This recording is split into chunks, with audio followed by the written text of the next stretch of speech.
आणि माझा मुलगा आता तिसरीत आहे. अगदी त्याने मागच्या वर्षी दुसरीतच त्याने मला स्वतःहून येऊन सांगितलं, आई थँक्यू हा, मला तू मराठी मीडियममध्ये घातलं, कारण माझ्या मुलाला पूर्ण दिवस मोकळा मिळतो. त्याचं जे काही शिकणं आहे ते शाळेत अगदी व्यवस्थित होतं. थोडासा अभ्यास देतात, अर्धा तासात तो अभ्यास पूर्ण संपून पण जातो. माझा मुलगा दिवसभर मोकळा असतो. सोसायटीत फक्त माझा एकटा मुलगा मराठी मीडियममध्ये आहे. बाकी सगळ्यांची मुलं क्लासला जातात, तिकडे जातात, तिकडे ते सतत दबावाखालीच असतात, काही ना काही ते मला हे करायचं ते करायचं. पण माझा मुलगा पूर्ण फ्री असून त्याला ते अतिशय आवडतं. आणि मला लोक विचारतात, कारण बायकांनी फार धसका घेतलाय कॉम्पिटिशनचा, की पुढे कसं होणार, अरे पुढे कसं होणार त्याचं आपण आत्ता का चिंता करायची, मला हेच कळत नाही.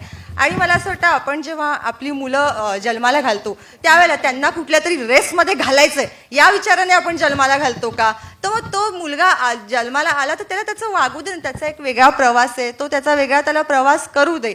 आणि मला जेव्हा म्हणतात की काय बरं तुम्ही का घातलं त्याच्यामध्ये, मग कसं असं तसं, त्यावेळेला मी एकच सांगते, ज्याला चमकायचंय तर तो कुठेही जाऊन चमकणारच.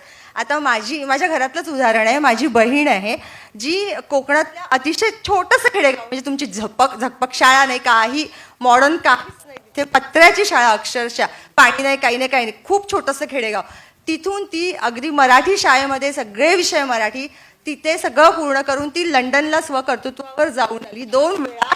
आणि आता ती स्वीडनला बँकेत आहे ऑफिसर म्हणून.